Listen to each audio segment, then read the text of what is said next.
reached to safety from a terrifying nightmare at sea. More than 100 migrants and refugees were plucked from the Mediterranean. But just look at how many were on board the boat that sank. Perhaps 700. There were barely any life jackets, and out of sight, women and children trapped below in the ship's hold. What chance did they have? For so many, the journey was their last. Dozens of bodies have been recovered. Hundreds are still missing in what is one of the deadliest tragedies along the dangerous crossing to Europe.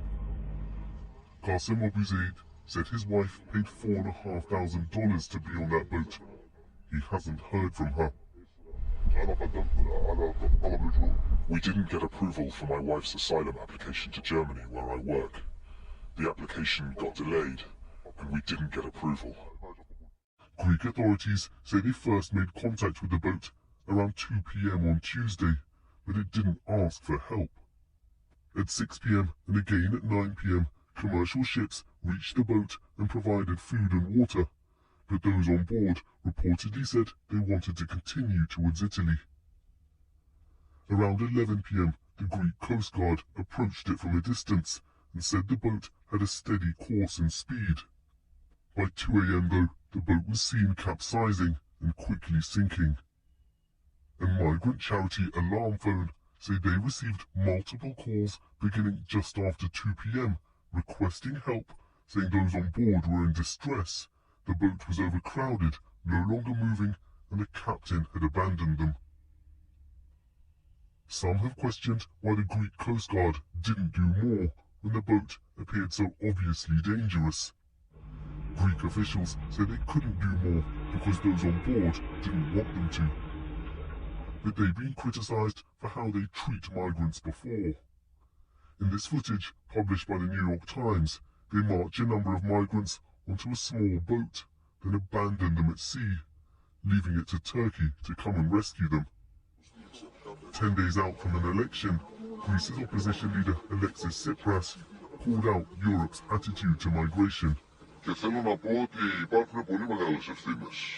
want to say that there are huge responsibilities, huge political responsibilities with the migration policy that Europe has been following for years. A migration policy that turns the Mediterranean, our seas, into watery graves. And I think it is time to speak the truth, because this policy has to change. With the number of crossings rising, there have been similar scenes in Italy in recent months too. And there'll likely be more this summer. 3 days of national mourning have been declared here in Greece, but the man who's led the government here for the past 4 years and who looks set to be re-elected soon has actually in the past trumpeted his tough approach on migration, calling it firm but fair, and it's proved pretty popular with voters. But activists say the hardline tactics have led migrants to take to even riskier routes when trying to reach Europe. Both Greece and Italy find themselves once again on the front lines of a migration crisis, just as they have in the past.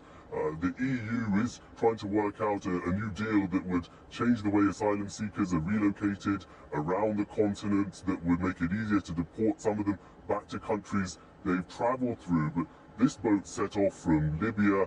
Thousands of other migrants and refugees are still in North Africa waiting to make this journey across the Mediterranean. This tragedy is not going to put them off. Thank you, Sikander in Athens. And to Tunisia now, as we heard earlier, for so many of those setting off on these perilous journeys, the departure point is the northern coast of Africa. And our Foreign Affairs correspondent, Porrick O'Brien, is in Tunis now for us. Porrick.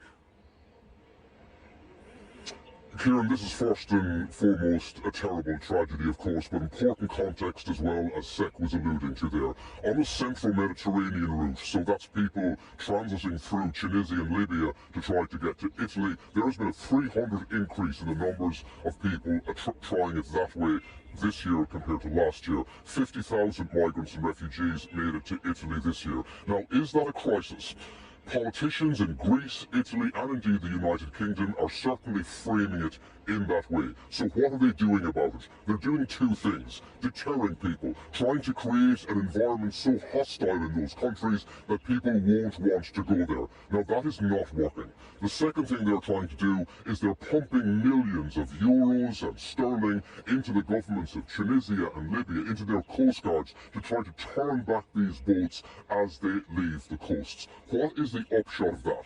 We've been talking to officials here at the Tunisian Coast Guard, and they're telling us that they're seeing an enormous spike in the level of violence directed at the Coast Guard by would-be migrants and refugees trying to get to Italy. The other upshot of this is the cost of the smuggling packages. If you take this boat that went down off the coast of Italy, an estimated 700 people on board, there are reports from survivors that they paid up to 5,000 euros a head. Now that is 3.5 million euros of profits for the people smugglers. Over the coming days, we'll be out at sea, hopefully with the Tunisian Coast Guard, to show you what this policy actually looks like on the front line. Oric, thank you very much indeed. Well, back in Greece, survivors of the shipwreck are now receiving medical treatment. I'm joined by Georgios Vasilakos, a doctor volunteering with the Hellenic Red Cross, and he spent the day helping survivors as they came ashore. Dr. Vasilakos, you must have been helping people in real distress today. Good afternoon. Yes. Today was a really busy day. We were mobilized yesterday evening, and we were one of the first medical teams to arrive on the scene after this tragic shipwreck. At first, the Hellenic Red Cross provided the urgent needs of the survivors, like food and clothing, and of course some first aid. However, after the first day, it became clear that medical assistance was needed on site, so we were mobilized from Patras, which is our headquarters. We arrived in Kalamata port on the, let's say, this field reception center, which houses until now about 75 victims. And you were given the medical treatment yourself, and what did they tell you, the survivors of this shipwreck, about what had happened? Well, we were mainly focused on treating them. However, you could see the suffering in their eyes, their urge to find the necessities for the next day, because they don't know what tomorrow lies ahead. Those people there that you were supporting, presumably, they were wondering where their family and friends were. Of course, there are several departments of the Red Cross, of the Hellenic Red Cross and the IFRC on site, trying to restore family links and identify the survivors, and of course have information about the lost ones. And what do you know about reports that women and children were trapped below deck? Yes, this seems to be the case. All survivors are men aged between 15 to 42 years old of age. No women or children have been found alive until now. It seems that they were below deck, and because of the force of the water getting in and the rapid unfolding of events, I don't think that the forecast is really good on finding survivors. Georgios Vasilakos, thank you very much indeed.